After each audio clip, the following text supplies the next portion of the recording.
الشيطان الرجيم بسم الله الرحمن الرحيم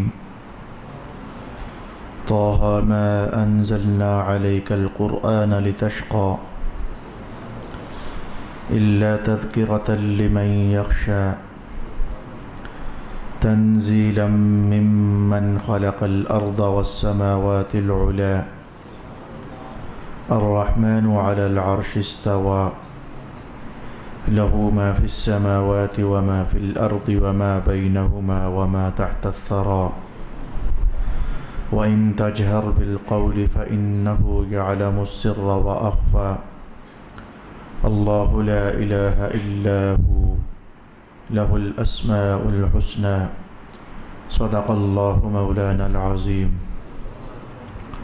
الصلاة والسلام عليك يا سيدي يا رسول الله الصلاة والسلام عليك يا سيدي يا حبيب الله الصلاة والسلام عليك يا سيدي يا شفيع المذنبين وعلى آلك وأصحابك يا سيدي يا رحمة للعالمين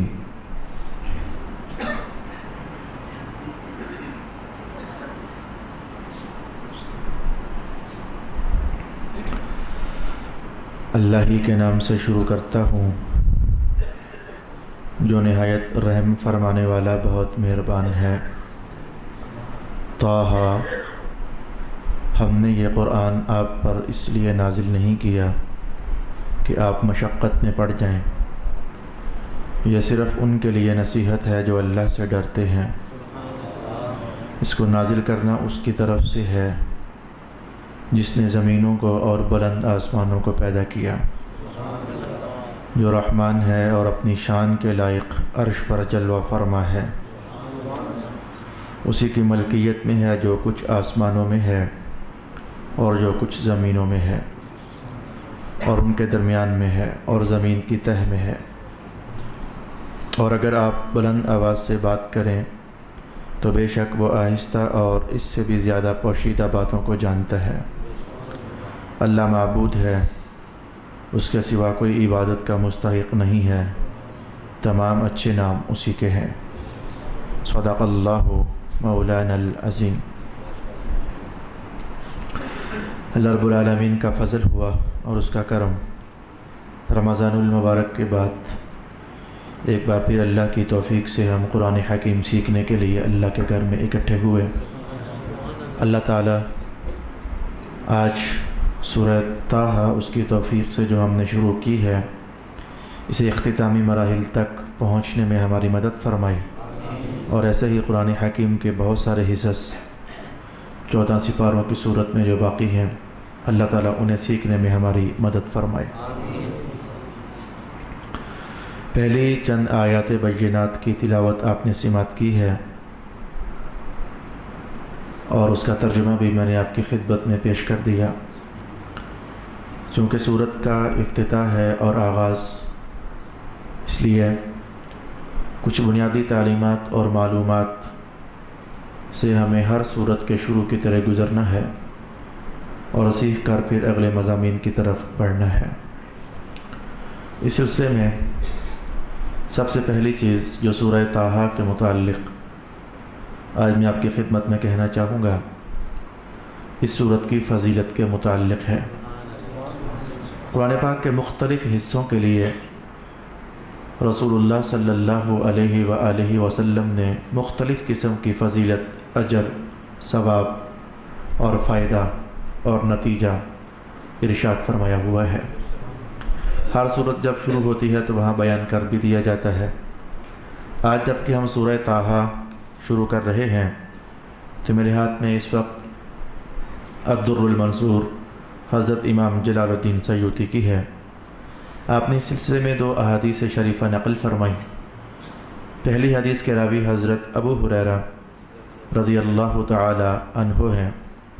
آپ فرماتے ہیں کہ رسول اللہ صلی اللہ علیہ وآلہ وسلم نے ارشاد فرمایا کہ 2 صورتیں ایسی ہیں، کبھی آسمان بھی پیدا نہیں ہوئے تھے اور زمین بھی تخلیق نہیں فرمائی گئی تھی، تو زمین و آسمان کی تخلیق سے 2000 سال پہلے اللہ رب العالمین نے ان 2 صورتوں کو پڑھا۔ میں حدیث کے الفاظ آگے لے جاؤں گا، لیکن آپ کو تھوڑا سا ذہن نشین کراؤں۔ اللہ تعالیٰ کا پڑھنا ایسے نہیں ہوتا جیسے کہ ہم پڑھتے ہیں۔ میری مراد یہ ہے کہ ہم پڑھتے ہیں تو وہاں آواز ہوتی ہے، ہم کچھ پڑھتے ہیں تو وہاں لفظ ہوتے ہیں، ہم کچھ پڑھتے ہیں تو وہاں حرف ہوتے ہیں، ہم کچھ پڑھتے ہیں تو حرفوں کی باہم آپس میں ترکیب جڑنا ہوتا ہے، وغیرہ وغیرہ۔ لیکن اللہ رب العالمین جب کچھ پڑھے یا کچھ فرمائے یا کچھ کہے تو ہم تو بولنے میں لفظوں کے محتاج ہیں، لیکن اللہ کچھ کہنے میں لفظوں کا محتاج نہیں ہے۔ ہم کچھ پڑھنے میں آواز کے محتاج ہیں، لہجے کے محتاج ہیں، لیکن عقیدہ یاد رکھیں توحید کے متعلق اللہ رب العالمین کچھ بھی بولنے کے لیے، کہنے کے لیے، فرمانے کے لیے، پڑھنے کے لیے نہ لہجے کا محتاج ہوتا ہے، نہ مخرج کا محتاج ہوتا ہے، نہ حرف کا محتاج ہوتا ہے، کچھ بھی وہاں نہیں ہوتا، لیکن وہ فرما دیتا ہے۔ تو اللہ رب العالمین نے جو پڑھا اس شان کے ساتھ پڑھا جو اس کے سزاوار ہے۔ اپنے پڑھنے پر قیاس نہیں کیا جا سکتا کہ حروف نکلے ہوں گے، الفاظ نکلے ہوں گے، اگرچہ پھر اس پر بڑے دلچسپ ابحاث ہیں کہ اگر اللہ کے پڑھنے سے آواز نہیں ہے تو پھر وحی کا اترنا اور حضرت جبریل امین کا اللہ سے وصول کرنا اور رسول اللہ کو بتانا، پھر یہ کیسے ہوتا تھا؟ ظاہر ہے کہ ایک دوسرے سے، ہم انسان دیکھیں آپس میں کچھ کہوں گا، بولوں گا، آپ کو آواز آئے گی، تبھی تو افادہ اور استفادہ ہوگا، تبھی تو مجھ سے کچھ نکلے گا، آپ تک ٹرانسفر ہوگا۔ تو ایک کچھ لینا چاہے، دوسرا کچھ دینا چاہے علم کی دنیا میں، تو وہاں آوازوں کا ہونا، لہجوں کا ہونا، حروف کا ہونا، لفظوں کا ہونا ضروری ہے۔ لیکن جب عقیدہ یہ ٹھہرا کہ اللہ رب العالمین کچھ فرمائے یا پڑھے یا کلام کرے تو وہاں حرف نہیں ہوتا، لفظ نہیں ہوتا، سوال تو لامحالہ پیدا ہوگا کہ حضرت جبریل پھر کیسے اللہ سے لیتے تھے اور کیسے رسول اللہ علیہ السلام کو دیتے تھے۔ رسول اللہ کو دینا بھی چلے سمجھ آتا ہے کہ جب آ کر سناتے تھے تو الفاظ ہوتے تھے، لیکن جب اللہ سے وصول کرتے تھے حضرت جبریل تو پھر اس وصول کرنے کی کہانی کیسے ہم سمجھ پائیں گے؟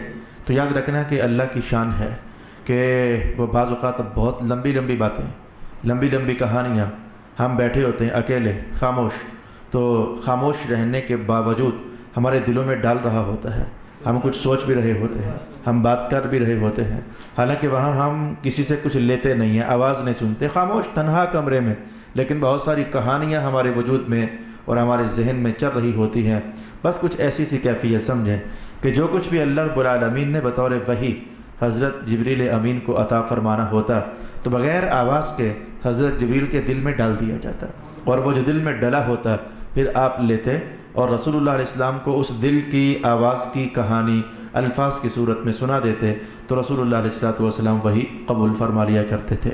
اگرچہ وحی کے اترنے کے اور بھی بہت سارے اقسام موجود ہیں، لیکن آج ہماری نشست میں وہ چونکہ عنوان نہیں، اس لیے میں نے صرف اس لفظ کو سمجھانے کی خاطر کہ زمین و آسمان کی تخلیق سے 2000 سال پہلے اللہ تعالیٰ نے 2 صورتوں کو پڑھا، اس پڑھنے کو سمجھانے کے لیے میں نے کہا کہ اللہ کا پڑھنا ایسے نہیں ہوتا جیسے کہ ہم لوگ پڑھتے ہیں۔ یہ لگے ہاتھوں میرا دھیان ایک بات کی طرف چلا گیا، یہ جو درود و سلام کی کہانی ہے، ان اللہ و ملائکتہ یصلون علی النبی یا ایھا الذین آمنوا صلوا علیہ وسلموا تسلیما، اے ایمان والو، اللہ اور اس کے فرشتے اپنے محبوب پر درود بھیجتے ہیں تو تم بھی بھیجو۔ اب ہمارے بھیجنے کا انداز اور ہے، ہم کلمات کی ادائیگی کرتے ہیں، ہم یوں بولتے ہیں اللہم صلی علی محمد وعلی آل محمد کما صلیت علی ابراہیم وعلی آل ابراہیم انک حمید مجید۔ اس کا ترجمہ یہ بنتا ہے، اے اللہ رحمت نازل فرما اپنے سونے محمد پر اور سلامتیاں نازل فرما دے اپنے سونے محمد پر۔ اب ہمارا درود و سلام کچھ اس کیفیت کے ساتھ ادا ہوتا ہے کہ الفاظ کا لہجہ ہوتا ہے، لیکن جو پہلے کہا گیا اللہ بھی یہ کام کرتا ہے، فرشتے بھی یہ کام کرتے ہیں، تو یاد رکھنا اللہ درود بھیجتا ہے، اس کا معنی یہ نہیں ہوتا کہ اللہ تعالیٰ کلمات ادا کرتا ہے جیسے ہم نے کلمات ادا کی ہے، یعنی جیسے کہ ہم نے کہا صلی اللہ علیہ وسلم تو اللہ بھی کچھ اس طریقے سے کہتا ہوگا تو یہ معنی ہے کہ اللہ تعالیٰ اپنے محبوب پر درود بھیجتا ہے، یہ معنی نہیں ہوتا۔ تمام مفسرین کرام نے ارشاد فرمایا، تمام محدثین نے ارشاد فرمایا اور بغیر اختلاف کے ارشاد فرمایا کہ اللہ کا درود بھیجنا اس کا معنی اللہ کی شان میں یہ ہوتا ہے کہ اللہ اپنے محبوب پر رحمتیں نازل فرماتا ہے، اور یہ جو رحمتوں کا نزول ہے یہی معنی ہے کہ اللہ اپنے محبوب پر درود بھیج رہا ہے۔ اور جو ہم کہتے ہیں اس کا ترجمہ بھی تو کچھ ایسا ہی ہے، اللہم صلی علی محمد، اے اللہ اپنے محبوب پر رحمتیں نازل فرما دے۔ تو لہذا درود و سلام کے حوالے سے بھی اپنا نظریہ اور اپنا کانسیپٹ کلیئر کریں کہ جو اللہ اپنے محبوب پر درود و سلام بھیجتا ہے وہ کوئی الفاظ کی صورت نہیں ہوتی، وہ ترنم کا کوئی لہجہ نہیں ہوتا، وہ کوئی حروف کی ترکیب نہیں ہوتی، بلکہ وہاں نزول، وہ اقدام، عملی اقدام، یعنی وہ رحمت کا نزول، یہ معنی مراد ہوتا ہے اللہ رب العالمین کی ذات کے حق میں رسول اللہ پر درود و سلام پڑھنے کے حوالے سے۔ حدیث پاک ابھی تک تشنا لب ہے، درمیان میں چند منٹ آپ کا استعمال کر گیا اس عنوان کو سمجھانے کے لیے کہ اللہ کے پڑھنے کا مفہوم کیا ہے اور اللہ کے پڑھنے کا معنی کیا ہے۔ تھوڑا سا میں نے اس نشست میں اس کو ٹچ کیا، تو آئیں ہم سورہ طٰہٰ کے حوالے سے پہلی حدیث پڑھنا چاہ رہے تھے کہ اس سورت کی فضیلت کیا ہے۔ تو رسول اللہ علیہ السلام نے فرمایا کہ زمین و آسمان کو ابھی تخلیق نہیں کیا گیا تھا، تو 2000 سال پہلے ہی ایسا ہوا کہ اللہ تعالیٰ نے 2 سورتوں کو پڑھا۔ ان میں سے ایک سورت طٰہٰ تھی اور دوسری سورت یاسین تھی۔ ان دونوں سورتوں کو اللہ نے پڑھا۔ جب فرشتوں نے اللہ کا وہ کلام سنا، جس بھی انداز میں سنا، میں وہ ابھی آپ سے کہہ پایا، جس بھی انداز میں ان کے دل میں اللہ کا یہ کلام پہنچا، تو سب فرشتے یک زبان ہو کر کے تو کہنے لگ گئے کہ مبارک ہو اس امت پر جس امت کے لیے یہ قرآن نازل کیا جائے گا، یہ 2 صورتیں نازل کی جائیں گی۔ اور پھر کہا کہ مبارک ہو جائے ان نبیوں کے لیے جو نبی ان 2 صورتوں کو محفوظ کریں گے۔ اور پھر کہنے لگے کہ فرشتے مبارک ہو جائے ان زبانوں کے لیے جو زبانیں ان دونوں صورتوں کی تلاوت کیا کریں گی۔ یہ 2000 سال پہلے ہی اس صورت کی عظمت کی کہانی آسمانوں پر کہی جا رہی تھی۔ اور اس سے بھی جو دلچسپ الفاظ پھر رسول پاک صلی اللہ علیہ وآلہ وسلم نے ارشاد فرمائے وہ میں اب کہنے والا ہوں۔ جنت میں جانے کے بعد کوئی عبادت نہیں ہے، عبادت ساری ادھر ہے، محنت ساری ادھر ہے، روزے نمازیں ساری ادھر ہیں۔ جنت میں کوئی مشقت نہیں، کوئی عبادت نہیں، کوئی ریاضت نہیں، کوئی شب بیداریاں نہیں، کوئی قیام نہیں، یعنی بطور فرض جو اللہ تعالیٰ ارشاد فرماتا ہے۔ تو اب جنت میں جا کر قرآن حکیم کی تلاوت بھی، حضور فرماتے ہیں قرآن حکیم کی تلاوت بھی نہیں، قرآن حکیم کی تلاوت بھی جنت میں جا کر نہیں۔ جنت میں سے مزے لو اور لذتیں لوٹو اور اللہ کی رحمت سے بہرامند ہو جاؤ، تو جنت میں کچھ بھی نہیں سوائے لذتوں کے۔ قرآن پاک کی تلاوت بھی ساقط۔ لیکن اب جملہ سننا، حضور فرماتے ہیں کہ سارا قرآن اللہ خاموش کروا دے گا کہ بس اب نہ پڑھو، ٹھیک ہے، لیکن 2 صورتیں ایسی ہیں کہ ان کی تلاوت جنت میں بھی اللہ نے باقی رکھی ہوئی ہے۔ ان میں سے ایک سورت طٰہٰ کا نام رسول اللہ علیہ السلام نے لیا اور ایک سورہ یاسین کا نام رسول پاک علیہ السلام نے لیا ہے۔ تو سورہ طٰہٰ بہر کیف پورا قرآن حکیم پڑھتے جاؤ تو کبھی کبھی اسپیشل اسے پڑھ لیا، تلاوت کر لیا، کیونکہ اس کی بہر کیف 2 شانیں، ادھر سے دیکھو تو ہزاروں سال تخلیق سے پہلے ہی یہ پڑھی جا رہی تھیں، اور ادھر دیکھو تو سارا قرآن 112 صورتیں خاموش ہو چکی ہیں، لیکن جنت میں پھر بھی ان 2 صورتوں کی تلاوت باقی ہے۔ باقی سورۃ یاسین کے حوالے سے میں ضرور کہنا چاہوں گا، اس میں اور بھی بڑے رمز ہیں اور رموز ہیں اور اسرار ہیں اور حکمتیں ہیں اور نتیجے ہیں اور فائدے ہیں۔ تو سورۃ یاسین کے لیے کوشش کریں کہ روزانہ کہیں نہ کہیں سے تلاوت کے لیے وقت نکل ہی آئے، بلکہ میں تو کہوں گا ہمت کر لیں، 4 کچھ صفحات بنتے ہیں سارے، لگ بھگ پاؤ کے سورۃ یاسین بنتی ہے، کہیں یاد ہو جائے زبانی، میں کہوں گا کہ آتے جاتے، اٹھتے بیٹھتے، دکانوں پر جاتی ہو تو راستے میں چلتے چلتے اگر زبانی یاد ہو جائے تو سورۃ یاسین شریف کی تلاوت ضرور ملحوظ خاطر رکھیں۔ اس کی سب سے بڑی تاثیر تو آپ کے موت کے وقت ظاہر ہو جائے گی، جبکہ بعض اوقات مشکلات آ جاتی ہیں اور روح کے قبض ہونے میں دقت کا سامنا کرنا پڑ جاتا ہے، تو اس موقع پر یہ سورۃ یاسین کی تلاوت ایسی شے تھی۔ حضور اسپیشل ہم زندوں کو حکم ارشاد کیا کرتے تھے، اقرؤوا یاسین علی موتاکم، کہ جو تمہارا بندہ دنیا چھوڑ کر جا رہا ہے اگر مشکل میں ہے تو سورۃ یاسین کی تلاوت کرو، اللہ اس کی مشکل آسان فرما دے گا۔ تو اس حوالے سے اگر ہم اس کو اپنی عادت بنائیں، سورۃ یاسین کے اندر میں نے کہا بہت سارے رمز ہیں، میرا ٹاپک نہیں، میرے بچے اسکول میں پتہ نہیں کس سے سن کر آئے تو گھر آ کر مجھ سے تصدیق کرواتے ہیں کہ بابا یہ بات ہے، کوئی اسلامک حوالے سے بات ہو تو مجھ سے پوچھتے ہیں یہ بات ہے، تو میری بیٹیوں نے پتہ نہیں کہاں سے سنا، تو کہنے لگے کہ سورۃ یاسین میں کچھ آیتیں ایسی ہیں کہ جب بندہ مسلسل تلاوت کرتا ہے تو اس پر ایک وقت ایسا آ جاتا ہے کہ وہ لوگوں کے پاس سے بھی گزر جائے تو انہیں پتہ بھی نہ چل سکے، لوگ اسے دیکھ ہی نہ سکیں۔ ہے ایسا؟ میں نے کہا ہاں ایسا ہے، رسول اللہ علیہ السلام نے خود یہ تلاوت کرتے کرتے لوگوں سے گزر گئے تھے اور لوگوں کو پتہ تک بھی نہیں چل سکا تھا۔ تو سورۃ یاسین کے اندر اس طرح کے اسرار اور رموز بھی ہیں۔ جیسے میں نے سورۃ ملک کے لیے آپ سے کہا کوشش کریں کہ ہر رات کو پڑھیں، یہ قبر کے اندر اس کا بہت زیادہ فائدہ ہے۔ میں نے سورۃ کہف کے متعلق آپ سے کہا، میں نے کیا کہا؟ سرکار دو عالم علیہ السلام کا پیغام میں نے آپ کے لیے تلاوت کیا۔ ہر جمعہ کو سورۃ کہف کی تلاوت کریں، 10 دن تک بندہ اللہ کے نور میں ڈوب جاتا ہے۔ ایسے ہی میں آج سورۃ یاسین کے حوالے سے بھی کہنا چاہوں گا کہ دن کے کسی حصے میں کوشش کریں، خاص کر کے صبح کے وقت ہو جائے تو یہ تو سونے پر سہاگے والی کہانی ہے، تو سورۃ یاسین شریف کی تلاوت کبھی فراموش نہ ہونے دیں۔ چلیں صبح نہیں تو آتے جاتے راستے میں چلتے پھرتے اسے حفظ بھی کیا جا سکتا ہے۔ اس طریقے سے میں نے اپنے ٹارگٹ کے حساب سے جو پہلی بات آپ سے کہنی تھی میں کہنے میں کامیاب ہوا۔ اللہ کی توفیق نے میری مدد فرمائی کہ سورۃ طٰہٰ کے متعلق 2 احادیث شریفہ الدر المنصور کے حوالے سے حضرت امام جلال الدین سیوطی نے نقل فرمائی اور میں نے آپ کو تلاوت کر کے بتا دی۔ اب میں دوسری بحث یہ کرنا چاہوں گا کہ سورہ طٰہٰ کیا مکہ میں نازل ہوئی یا پھر مدینہ میں نازل ہوئی؟ تو اس کا جواب یہ ٹھہرے گا کہ سورۃ طٰہٰ مکہ میں نازل ہوئی۔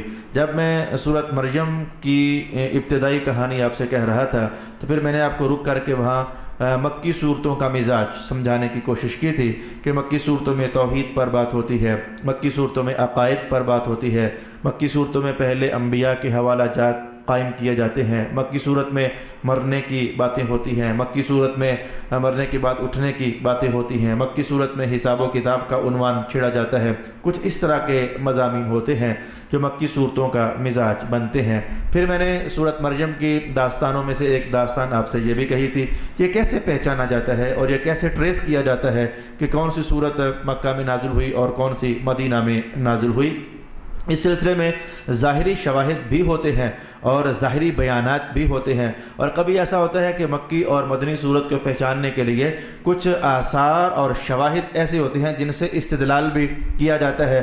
جیسے کہ مفسرین کرام نے سورہ طٰہٰ کے متعلق یہ جب کہا کہ یہ مکہ میں نازل ہوئی تو کہتے ہیں دلیل کیا ہے کہ یہ مکہ میں نازل ہوئی؟ کہتے ہیں کہ ہم آپ کو اس پر دلیل بتاتے ہیں۔ پھر وہ ایک حدیث کے الفاظ شروع کرتے ہیں، کہتے ہیں کہ یہ دیکھو حضرت عمر ابن الخطاب رضی اللہ تعالی عنہ، آپ کی بہن اللہ کے حکم سے اسلام کے نور سے منور ہو چکی تھی، اور آپ کے جو بہنوئی تھے حضرت سعید انہوں نے بھی اسلام قبول کر لیا ہوا تھا، لیکن حضرت عمر کا جلال اور ان کا غصہ اور ان کا غضب ناک ہونا، پھر خاص کر کے زمانے کفر میں ان کا جو جوش اور جذبہ اسلام کے خلاف ہوا کرتا تھا وہ کچھ ایسا ڈراؤنا تھا اور خوفناک تھا کہ آپ کی بہن بھی فاطمہ اور آپ کے بہنوئی بھی اسلام کو چھپائے ہوئے تھے۔ ایسے ہی اردا گرد کے اور بھی علاقے تھے، بنی عدی کے کچھ لوگ جیسے کہ حضرت نعیم ہیں اسلام قبول کر چکے تھے۔ اب یہ ہمارا سفر بڑھنے لگا ہے اس بات کی طرف کہ سورہ طٰہٰ مکہ میں نازل ہوئی یا کہ مدینہ میں نازل ہوئی۔ اب اس کو دلیل کے انداز میں آپ کی خدمت میں بیان کرنے کا ارادہ کر رہا ہوں۔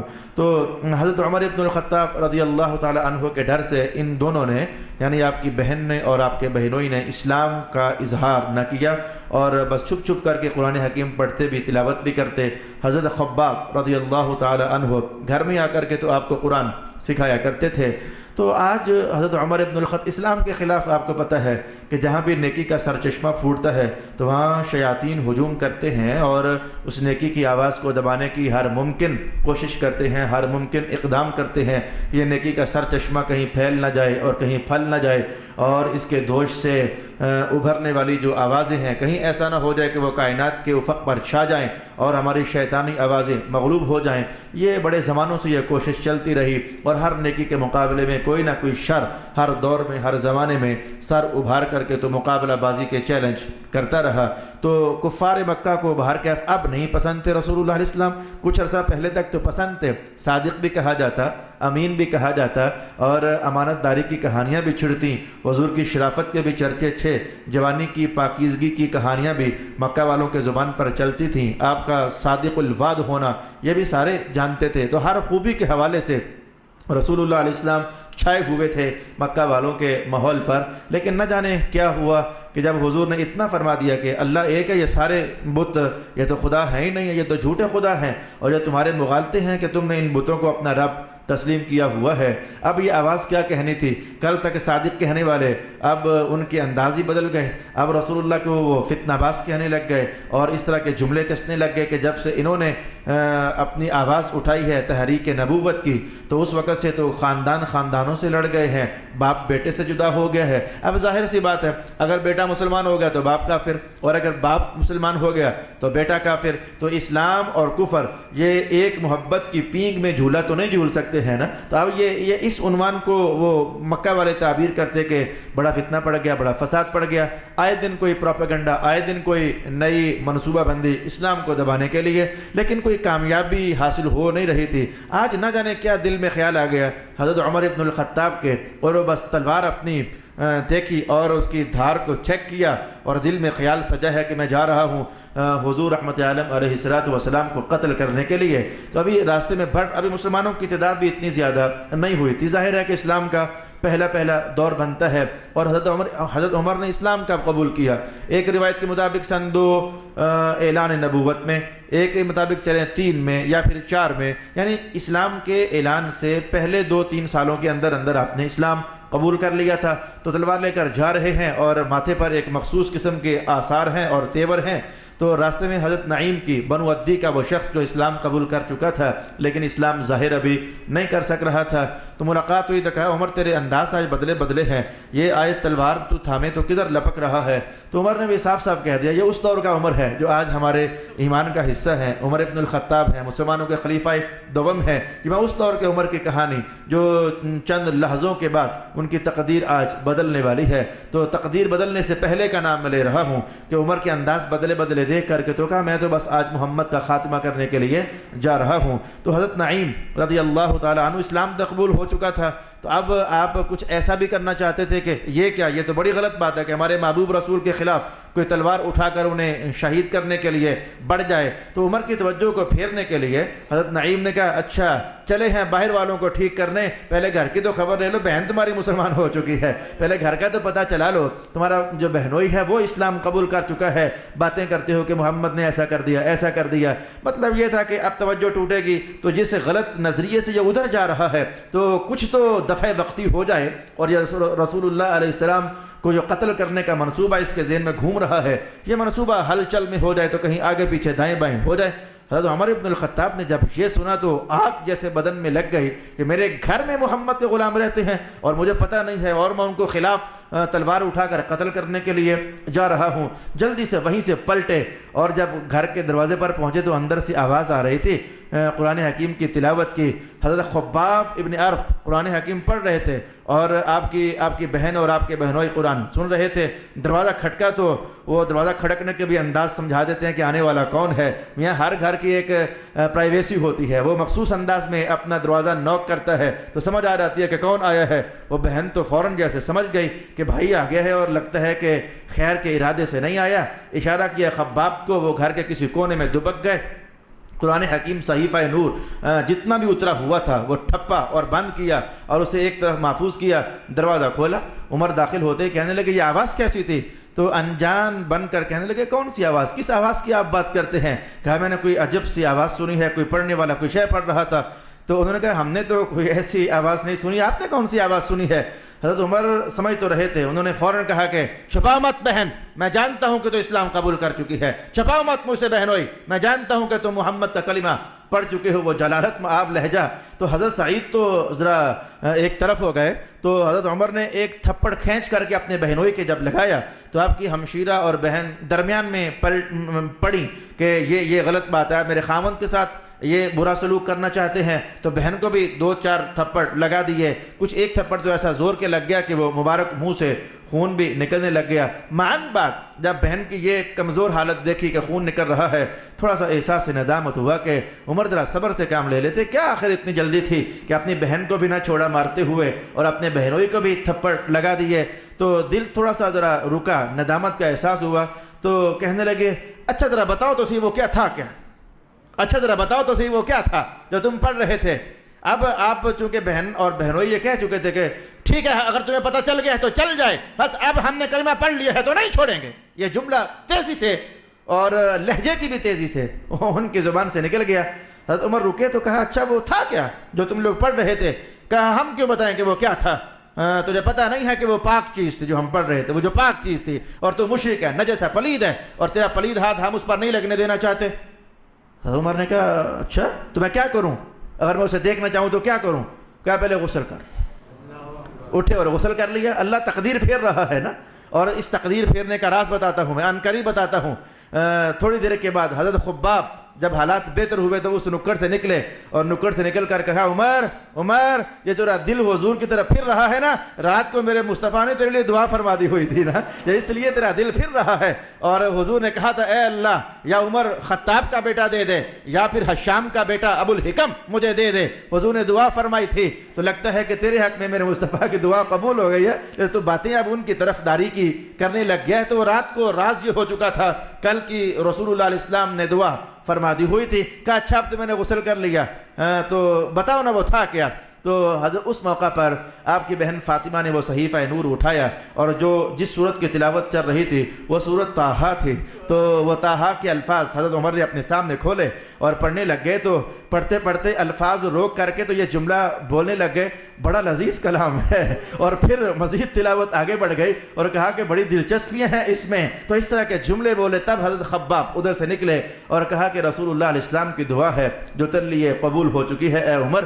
تو اب کہ عمر کہنے لگے کہ اچھا پھر دلنی الی رسول اللہ صلی اللہ علیہ وسلم، پھر مجھے بتانا کہ میں کیسے جاؤں رسول اللہ کے پاس، میں جانا چاہتا ہوں ان کے پاس، اگر دعا ہو ہی گئی ہے تو میں جانا چاہتا ہوں۔ کہا آئیے میرے ساتھ۔ تو رسول اللہ علیہ السلام ایک گھر میں مسلمانوں 40 کے قریب مسلمان مرد و عورت تھے جن کو حضور تبلیغ ارشاد فرما رہے تھے، اور حضرت خباب انہیں لے کر کے جب اس دروازے پر پہنچے تو دروازہ نوک کیا گیا۔ تو دروازے اس دور کے وہ بالکل پیک تو ہوتے نہیں تھے، وہ میں کہوں گا پھٹے جوڑ کر کے تو دروازے، تو اندر سے ایک صحابی نے جو جھانک کر دیکھنا وہ جھری سے، تو وہ ہلکے سے حضور عمر آ رہا ہے، حضور عمر آ رہا ہے، اور تلوار لٹکی ہوئی ہے۔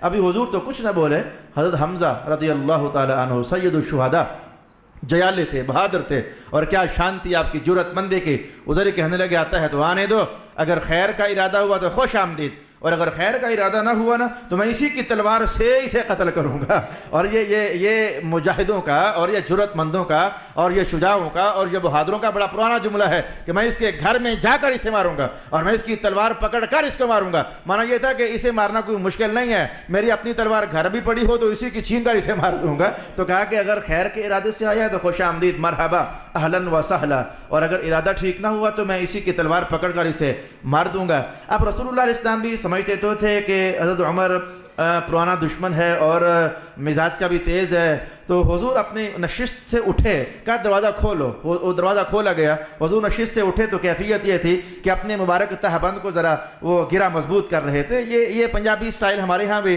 دیکھنے میں آتا ہے، بندہ بیٹھا ہوا ہو تو پھر جب اٹھتا ہے تو اپنی شلوار کو یا پھر اپنے تہبند کو وہ ذرا بل شل دیتا ہے، سیدھا کرتا ہے، یہ ایک سٹائل ہوتا ہے۔ تو رسول اللہ علیہ السلام اٹھے تو تہبند کو اپنا ذرا دوبارہ سے مضبوط فرما رہے تھے، اور حضرت عمر اندر داخل ہوئے تو میرے حضور نے بازو سے پکڑا، اور بازو سے پکڑ کر کے تو جلالت مآب لہجے میں تھوڑا سا کھینچا اپنی طرف اور کہا کہ لگتا ہے کہ تم باز نہیں آؤ گے جب تک اللہ کا عذاب نہیں اترے گا۔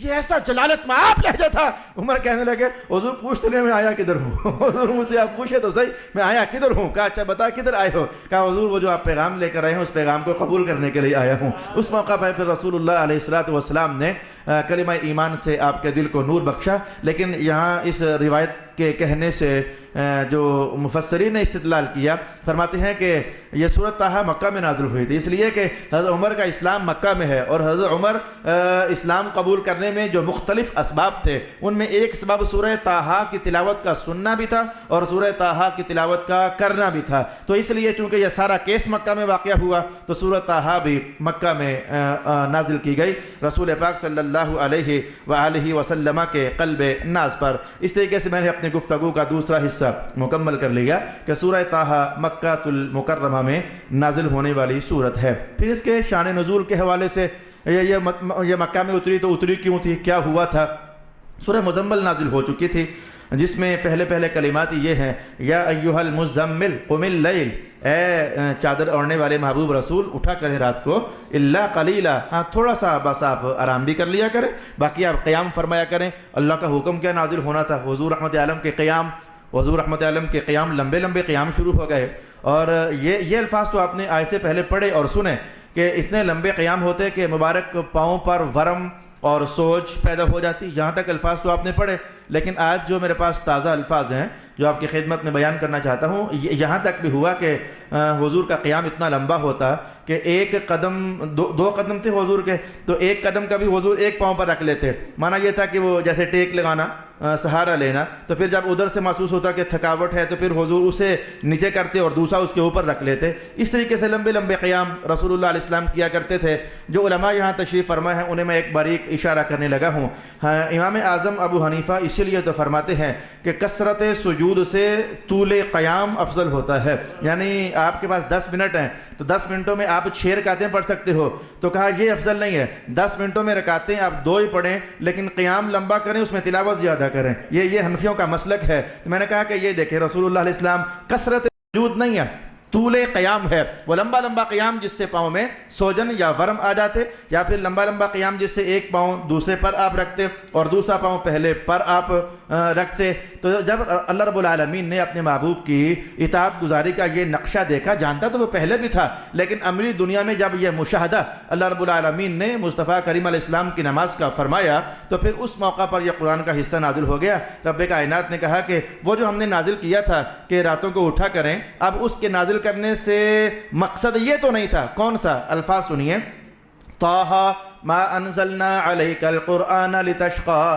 محبوب ہم نے قرآن اس لیے تھوڑا اتارا ہے کہ آپ مشقت ہی میں پڑ جائے، اب آپ کے پاؤں پر سوج ہی آ جائے، اب آپ کے پاؤں پر ورم ہی پڑ جائیں، یہ اس لیے ہم نے تھوڑا قرآن آپ کے لیے نازل کیا ہے۔ بلکہ اگلے ایک اور صورت میں رب کائنات نے یہ بھی کہا کہ آنے والے دن میں آپ نے پھر بھی تو کام کرنے ہیں نا، اب راتوں کو ساری رات آپ سوئیں نا تو پھر اگلے دن کے جو کام ہوں گے وہ کون کرے گا؟ آپ بس قیام کم کر دیں اور قیام کم کر دیں۔ ہم نے آپ کے لیے کوئی مشقت میں ڈالنے کے لیے قرآن تھوڑا نازل کیا ہے۔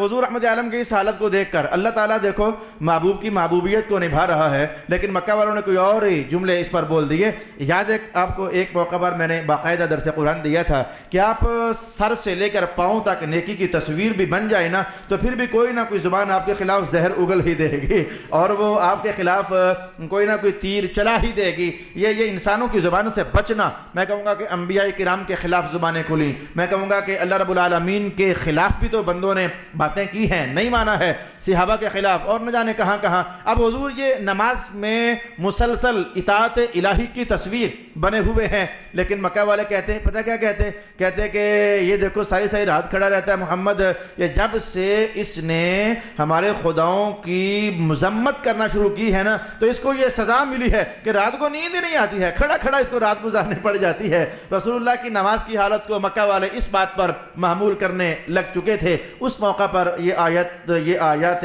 بینات نازل ہوئیں، ما انزلنا علیک القرآن لتشقیٰ۔ مجھے لگتا ہے کہ مجھے اس موقع پر وہ بات جو میں نے نمبر 6 پر کہنی تھی ابھی کہوں گا تو مزہ آ جائے گا۔ حضرت عبداللہ ابن مسعود رضی اللہ تعالی عنہ، آپ کے سامنے ایک بندے نے یہی سورت شروع کی نا، طٰہٰ ما انزلنا، وہ بندہ بھی طٰہٰ پر پہنچا، آپ نے روک دیا، کہا نہیں طٰہٰ نہیں، کہا طٰہٰ نہیں، اس نے کہا پھر کیا پڑھوں؟ کہا تیہا، انہوں نے کہا بڑھتے ہا، اب یہ تیہا اور طٰہٰ، اس نے کہا میں نے طٰہٰ سنا، کہا نا آپ کہنے لگے میں نے خود رسول اللہ سنا تیہا، یہ طٰہٰ ہو تو معنی کچھ اور ہے، وہ ہم آگے بڑھ جائیں گے سیکھیں گے، لیکن تیہا ہو تو اس کا معنی کیا بن جاتا ہے؟ یہ تیہا کا معنی ہوتا ہے ایک قدم بندے کا زمین پر ہو ایک اٹھا ہوا ہو نا، اور اگر یہ کہنا ہو کہ دونوں قدم زمین پر رکھو تو پھر کہا جاتا تے، یہ عربی زبان میں تی، اپنے دونوں قدم زمین پر رکھو۔ تو عبداللہ ابن مسعود کہتے کہ یہ تیہا ہے، اصل میں حضور ایک پاؤں پر کھڑے ہو کر نماز پڑھتے، پھر دوسرا اٹھا لیتے، دوسرے پر پڑھتے تو پہلا اٹھا لیتے۔ رب کائنات نے کہا تیہا ما انزلنا علیک القرآن لتشقیٰ، محبوب ایک اٹھا کر ایک رکھ کر ایسے نہیں، بلکہ ایسا کریں آسانی میں آ رہے اور دونوں پاؤں زمین پر رکھ لیں۔ تیہا ما انزلنا علیک القرآن لتشقیٰ۔ قرآن حکیم کے جو قراء حضرات ہیں جو قراءت کے پیچ و خم سے واقف ہیں، پیچیدگیوں سے اور قراءات کے بدلنے سے، ان کے لیے مشکل نہیں ہے. وہ سمجھتے ہیں کہ کس لفظ کو رسول اللہ علیہ السلام نے کتنے انداز میں تلاوت کیا ہے. اس کو طٰہٰ کے لفظ کے ساتھ بھی تلاوت کیا گیا، معنی کوئی اور بن جاتا ہے، اور اس کو تیہا کے لفظ کے ساتھ بھی تلاوت کیا گیا، معنی جو بنتا تھا میں نے آپ کے لیے ابھی بیان کر دیا. اچھا تیہا ہو تو معنی یہ ہوا کہ آپ اپنے دونوں مبارک قدم زمین پر رکھیے اور تسلی سے آرام سے نماز پڑھیں. طٰہٰ ہو تو پھر اس کا معنی کیا ہوگا؟ طٰہٰ کے متعلق ایک رائے ابن عباس کی یہ ہے کہ یہ نبطی زبان کا لفظ ہے، اور ایک رائے کے مطابق یہ حبشی زبان کا لفظ ہے. اچھا نبطی میں بھی اور حبشی زبان میں بھی، ان دونوں زبانوں میں اس لفظ کا معنی کیا تھا؟ اس لفظ کا معنی تھا یا ایھا الرجل، اے مرد، اے بندے، اے شخص. اور اس پر ابن عباس اپنا مشاہدہ کہتے ہیں میں قبیلہ عق میں گیا تو وہاں میں نے ایک شخص کو بلانا تھا. میں نے اسے مکہ کے لہجے میں آواز ماری اور کہا یا رجل، اے بندے میری بات سن، یا رجل. میں نے کہا تو اس نے سنا ہی نہ، توجہ ہی نہ کی. آواز تو پہنچی لیکن اس نے توجہ نہ کی کہ مجھے بلایا جا رہا ہے. جیسے کہ ہم بھی، اگر آپ کا نام نصیر ہے، آپ کا نام ریاض ہے، میں آواز ماروں غلام رسول، تو بھئی آپ تو توجہ نہیں کرو گے نا، بھئی جس کا نام جو ہوگا وہی. تو میں نے اسے مخاطب کیا یا رجل، اس نے توجہ ہی نہ کی. مجھے ذہن میں فوراً خیال ہے اوہو میں جس علاقے میں ہوں یہاں یا رجل کو یا رجل نہیں کہتے، یہاں طٰہٰ کہتے ہیں. میں نے کہا طٰہٰ. اس نے فوراً دیکھا ہاں جی کیا بات ہے. تو یہ طٰہٰ پر اس نے فوراً لپک کر دیکھا ہاں جی کہیے کیا بات ہے. ابن عباس کہتے ہیں میں سمجھ گیا یہ طٰہٰ ہے نا، اس کا معنی ہوتا ہے اے شخص، اے مرد. تو اب معنی کیا ہوا؟ رب کائنات نے کہا طٰہٰ ما انزلنا علیک القرآن لتشقیٰ، اے مرد محمد جو ایک پاؤں پر رک کر کے آپ راتوں کا قیام کرتے ہو، اے مرد خدا. اللہ کہتا ہے ذرا نرم ہو جائیے، اپنے دونوں پاؤں زمین پر رکھ لیجئے اور بس اتنی مشقت میں آپ نہ ڈلیں. ہم نے قرآن اس لیے تھوڑا نازل کیا ہے کہ آپ کو مشقت میں ڈال دیا جائے. طٰہٰ ما انزلنا علیک القرآن لتشقیٰ. اور طٰہٰ کے متعلق ایک رائے یہ بھی قائم کی گئی، یہ اصل میں قسم اٹھائی جا رہی ہے، یہ قسم اٹھائی جا رہی ہے. اور بہت سارے کلمات ایسے ہیں جو قرآن حکیم نے بطور قسم کہے، جیسے کہ یاسین، اس کے بارے میں بھی قول کیا گیا، یہ بطور قسم کے استعمال ہوا. رسول اللہ کی مختلف ادائیں یا رسول اللہ کی مختلف نسبتوں کے حوالے سے قرآن حکیم نے قسم اٹھائی ہے. جیسے کہ میں کہوں گا والضحیٰ میرے منہ سے نکلا، اور بھی ہے لا اقسم بہذا البلد، میں تو قسم اٹھاتا ہوں اس شہر مکہ کی. اب یہ مکہ کی نسبت رسول اللہ سے قسم اٹھا لی گئی.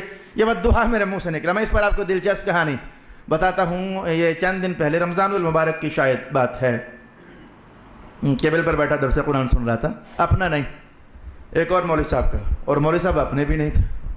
میں نے کہا سنیں تو، مولوی صاحب اپنے بھی نہیں تھے. میں نے کہا چلیں سنیں تو، نام نہیں لیتا، نام لینے میں کچھ ہے. تو والضحیٰ واللیل اذا سجا، میں نے غور سے سنا. میں کہا دیکھتا ہوں کہ آج یہ خیانت کرتا ہے کہ امانت داری استعمال کرتا ہے. اس نے والضحیٰ واللیل کا اذا سجا کا ایک معنی بیان کیا، صبح کی قسم، رات کی قسم. پھر آگے بڑھ گیا، کہنے لگا راضی نے یہ بھی کہا ہے، ایک اور معنی بیان کر دیا. اب میں انتظار میں ہوں کہ آج یہ خیانت کرتا ہے کہ نہیں، لیکن میں خوش ہو گیا اور میں نے کہا مولا تیرا شکر ہے، تو جب چاہتا ہے نا تو اپنے محبوب رسول کی شانیں کہاں سے نکلوا لیا کرتا ہے. اب وہ تیسرے نمبر پر کہنے لگا کہ راضی نے یہ بھی کہا ہے کہ والضحیٰ کا معنی ہے کہ محمد کے سونے چہرے کی قسم، روشن چہرے کی قسم. میں نے کہا حد ہو گئی ہے، اگر ہم کہیں تو شرک کا فتویٰ لگاتے ہو، شرم نہیں آتی ہے بات کرتے ہوئے؟ ہم کوئی ایسی کہانی کہیں تو شرک کا فتویٰ لگاتے ہو اور بدعت کا فتویٰ لگاتے ہو اور ایسا جملہ بولتے ہو کہ اہل سنت نے نبی کو اللہ سے بھی آگے کر دیا اور آج اللہ نے خود ہی نکلوا لیا نا تمہارے منہ سے والضحیٰ. اس نے کہا والضحیٰ کا معنی راضی نے بیان کیا، میں اسی کے تو انتظار میں تھا. اس نے کہا والضحیٰ کا معنی حضور کے روشن چہرے کی قسم. اور واللیل اذا سجا کہنے لگا راضی نے کہا ہے کہ اس کا معنی یہ ہے کہ حضور کی سیاہ زلف کی قسم. میں نے کہا لا الہ الا اللہ محمد الرسول اللہ صلی اللہ علیہ وآلہ وسلم. تو یہ اللہ رب العالمین نے حضور کی مختلف نسبتوں کی قسم تو اٹھائی ہے. تو ایک تیسرا قول یہ کیا گیا کہ طٰہٰ اصل میں یہ بھی ایک قسم کا انداز ہے. ابھی ہمارے ہاں بھی مختلف لفظ بولے جاتے ہیں، میں سنا دیتا ہوں. کبھی ہم نے قسم اٹھانی ہو تو کہتے ہیں اللہ کی قسم، کبھی ہم کہتے ہیں قسم سے، کبھی کہتے ہیں سو، مجھے تیری سو. اب یہ سو جو ہے یہ اصل میں قسم ہی کا معنی ہمارے ہاں چلتا ہے. یا فارسی میں چلے جاؤ تو کہا جاتا ہے سوگند میں خرم، بنو میں تو سوگن میں خرم، میں تیرے نام کی قسم اٹھانے کے لیے تیار ہوں۔ تو قسم اٹھانے کے مختلف الفاظ، اچھا عربی زبان کے اندر بھی ایسا ہے، کبھی کہا جاتا باللہ اللہ کی قسم، کبھی کہتا واللہ اللہ کی قسم، کبھی کہا جاتا تاللہ اللہ کی قسم، یعنی کبھی با بولا، کبھی واو بولا، کبھی تا بولا۔ تو قسم کے لیے مختلف الفاظ عربی زبان میں استعمال ہوتے ہیں۔ تو سیوطی فرماتے ہیں کہ ان مختلف الفاظ میں سے قسم اٹھانی ہونا، تو ایک لفظ یہ بھی ہے طٰہٰ، اس کا معنی ہوتا ہے قسم سے، طٰہٰ کا معنی قسم سے۔ اب لطافت بڑھ گئی قرآن حکیم کی، رب کائنات نے کہا کہ وہ عنوان تو وہ تھا، راتوں کو رسول اللہ کا لمبا قیام، ورم آ گئے، سوجن پڑ گئی، تو مولا کائنات نے کہنا یہ تھا کہ ہم نے قرآن اس لیے تو نہیں اتارا کہ آپ کو مشقت میں ڈال دیں، کہنا یہ تھا، لیکن پہلے کچھ لطافت بڑھاتے ہوئے کہا قسم سے ہم نے قرآن اس لیے تو نہیں اتارا، قسم سے طٰہٰ ما انزلنا علیک القرآن لتشقیٰ، قسم سے ہم نے قرآن اس لیے تو نہیں اتارا ہے کہ آپ مشقت میں پڑ جائیں، آپ کے قیام لمبے ہو جائیں، آپ کے پاؤں مبارک میں ورم آ جائے، آپ سوجن آپ کے وجود پر محسوس ہونے لگ جائے، قسم سے ہمارا ارادہ تو یہ نہیں تھا۔ یہ ایک پانچواں لطیف معنی ہے جو کہ بیان کیا گیا، طٰہٰ ما انزلنا علیک القرآن لتشقیٰ۔ اور عروہ ابن خالد رضی اللہ تعالی عنہ آپ فرماتے تھے کہ یہ اللہ تعالیٰ کے ناموں میں سے ایک نام ہے، جیسے کہ یاسین اللہ کے ناموں میں سے ایک نام ہے، الف لام میم اللہ کے ناموں میں سے ایک نام ہے۔ یہ رائے بھی اختیار کی گئی۔ یاد رکھنا کہ جو میں نے کہا یہ بھی معنی ہے، یہ بھی معنی ہے، یہ بھی معنی ہے، تو آپ یہ نہ سمجھنا کہ یار آخر ہے کون سا معنی، ارے بھائی یہ آخر ہے کون سا معنی۔ میں راضی کے انداز میں کہوں گا یہ سارے ہی معنی ہیں، یہ سارے ہی معانی ہیں۔ ابھی تفسیر بیضاوی شروع ہوئی، میں نے اپنے بچوں کو تفسیر بیضاوی شروع کرائی، تو اس سے پہلے کچھ دیباچہ میں کچھ معلومات میں بتا رہا تھا۔ تو جو آپ نے یہ سنا ہوا ہے کہ حضرت علی المرتضیٰ رضی اللہ تعالی عنہ فرمایا کرتے تھے کہ اللہ نے اس علی کو یہ سعادت عطا فرمائی ہے کہ اگر میں ایک بار آپ نے یہ کہا میں پورے قرآن کی تفسیر لکھوں تو 70 اونٹ اٹھائیں، اتنا زیادہ لکھ ڈالوں۔ پھر آپ نے کہا اچھا یہ تو زیادہ ہو گیا، اگر میں صرف سورۃ فاتحہ کی تفسیر لکھوں تب بھی 70 ہی اونٹ اٹھائیں۔ آپ نے پھر کہا اچھا یہ بھی زیادہ ہو گیا۔ آپ کا آخری کلام یہ تھا اگر میں بسم اللہ الرحمن الرحیم، بسم بے کے نیچے ایک نکتہ اگر میں اسے کھولوں نا تو تب بھی 70 اونٹ بھر جائیں۔ اللہ رب العالمین نے اتنا کمال مجھ علی کو عطا فرمایا ہوا ہے۔ تو میں کہوں گا کہ یہ حضرت علی تو سر خیل ہیں، وہ تو امام الہدا ہیں، وہ تو امام العلم ہیں، انہیں تو رسول اللہ نے علم کی صنعت نصیب فرمائی۔ میں کہوں کہ نیچے آ جاؤ تو کتنے اکابر اولیاء ایسے ہیں جو کہتے ہیں کہ ہم نے قرآن حکیم کے وہ الفاظ پڑھے کہ جو یہاں بھی استعمال ہوئے، یہاں بھی استعمال ہوئے، یہاں بھی استعمال ہوئے، یہاں بھی استعمال ہوئے۔ کئی الفاظ ہیں جو کئی جگہ پر قرآن حکیم نے استعمال کیے۔ بھائی مثلا ان اللہ عزیز حکیم یہ کئی جگہ پر آتا ہے، ان اللہ علی کل شیء قدیر یہ کئی جگہ پر آتا ہے۔ تو کہنے لگے کہ ہم نے جب پہلی جگہ پڑھا ان اللہ علی کل شیء قدیر تو اللہ رب العالمین نے اس جملے کے 2 لاکھ معانی ہمیں عطا فرما دیے۔ جب دوبارہ آیا ان اللہ علی کل شیء قدیر تو اللہ نے 2 لاکھ اور عطا فرمائے جو پہلوں سے الگ تھے، اور جب پھر آیا ان اللہ علی کل شیء قدیر تو اللہ نے 2 لاکھ معانی اور عطا فرما دیے جو پہلے دونوں سے الگ تھے۔ تو میں نے کہا کہ حضرت علی کی تو شان آپ نے تو نقطے پر کہا نا، تو میں کہوں گا بعض میں جو آپ کے خدام تھے، جو آپ کے نوکر چاکر تھے، جو آپ کے در رحمت سے بھیک لینے والے تھے ولایت کی، انہوں نے کہا اللہ نے ہمارا بھی بڑا سینہ کھولا ہے، ہم بھی علی کے ملنگ ہیں، اور علم کی وافر مقدار اللہ نے بھی ہمیں لدنی طور پر عطا فرمائی ہے۔ تو میں نے کہا کہ 60 معانی، 70 معانی، 2 لاکھ معانی۔ ارے بھیا اب تو آپ سمجھ آئے نا کہ راضی نے صحیح تو کہا ہے کہ اگر یہ معنی بھی ہے، یہ معنی بھی ہے۔ ابھی تو میں نے 4-5 کہے تو راضی کہتے ہیں کہ اگر یہ سارے ہی ہوں تو کیا حرج والی بات ہے، یہ سارے ہی معانی ہیں طٰہٰ کے۔ اب میں اس نشست میں آخری کلام، وقت ہمارا بیت گیا، میں آخری کلام بھی کہوں، انشاءاللہ بقیہ باتیں اگلی نشست میں ہوں گی۔ مجھے علامہ سالبی کا قول بڑا اچھا لگا، علامہ سالبی کا قول بڑا اچھا لگا۔ وہ کہتے ہیں کہ اصل میں خطاب تو رسول اللہ کو ہے، اور یہ بھی ہم نے پڑھا ہے کہ ایک لفظ 60 ہزار معانی بھی دیتا ہے۔ تو سالبی کہنے لگے کہ میرے دل پر القاء ہوا ہے کہ طٰہٰ کا معنی یہ ہے۔ کہنا کیا معنی؟ کہا طٰ یہ علم الاعداد میں اگر دیکھا جائے تو طٰ یہ 9 کا فگر رکھتا ہے۔ یہ جو ابجد حوض حتی کلمن یہ جو کلمات ہیں علم الاعداد کی اصطلاحات اور ٹرمز میں نے آپ کے لیے بولیں، تو کہتے ہیں یہ جو طٰ ہے یہ عربی زبان یہ علم الاعداد میں یہ 9 کا فگر رکھتا ہے، اور کہا کہ یہ جو طٰ ہا ہے یہ 5 کا فگر اپنے اندر رکھتا ہے۔ تو سالبی کہنے لگے کہ 9 + 5 اگر ہو تو یہ 14 بنتا ہے۔ تو کہنے لگے یہ جو رب کائنات نے کہا نا کہ 14 ہم نے قرآن اس لیے تو نازل نہیں کیا، طٰہٰ یعنی 14 طٰہٰ کا معنی 14. ہم نے قرآن اس لیے تو نازل نہیں کیا. سال بھی کہتے ہیں ہو نہ ہو, قرآن حکیم نے اور خود حضور نے بھی اور حضور کے صحابہ نے بھی 14 کا عدد منسوب کرتے ہوئے کہا ہے. مثلا صحابہ کہتے ہیں کہ حضور کا چہرہ ایسے تھا جیسے 14ویں کا چاند ہوا کرتا ہے. یہ صحابہ کے الفاظ ہیں رسول پاک علیہ الصلوۃ والسلام کے حوالے سے. تو سال بھی کہتے ہیں کہ یہ 14 کا فگر کہیں یہ اشارہ تو نہیں دیتا ہے کہ رب کائنات نے کہا اور راتوں کو لمبے لمبے قیام کرنے والے 14ویں کے چاند اب بس کر دیجئے نا, بڑا ہو گیا. ہم نے قرآن اس لیے تھوڑا اتارا ہے کہ آپ مشقت میں بڑھ جائیں, آپ تکلیف میں مبتلا ہو جائیں. وہ طٰہٰ کا ایک معنی اور ایک تفسیر یہ بھی بیان کی گئی ہے کہ اے 14ویں کے چاند. ہم نے قرآن اس لیے تو نہیں اتارا کہ آپ کو مشقت میں ہی ڈال دیں. امام فخر الدین رازی اور ان ایسے جو دیگر علماء جو تعویل کے قائل ہیں, انہوں نے طٰ سے مراد رسول اللہ کا طاہر ہونا بھی لیا ہے. مفہوم واضح ہے کہ یہ صاف ستھرے ہو کر جو مسلح پر چڑھ گئے ہو نا, سونے ہو, ہم نے اس لیے تھوڑا قرآن اتارا ہوا ہے کہ وہ لمبے لمبے قیامی ہو جائیں. یہ طٰہٰ سے طاہر ہونے کی طرف اور ہادی ہونے کی طرف اشارہ بھی کیا گیا. اور بھی اقوال ہیں. میرا خیال یہ ہے کہ میں طٰہٰ پر جو اتنا بول چکا اس سے کفایت ہو جانی چاہیے. تو ارشاد گرامی ہوا طٰہٰ ما انزلنا علیک القرآن لتشقى الا تذکرۃ لمن یخشى تنزیلا ممن خلق الارض والسماوات العلی. انشاءاللہ بقیہ باتیں اگلی نشست میں ہوں گی. صدق اللہ مولانا العظیم.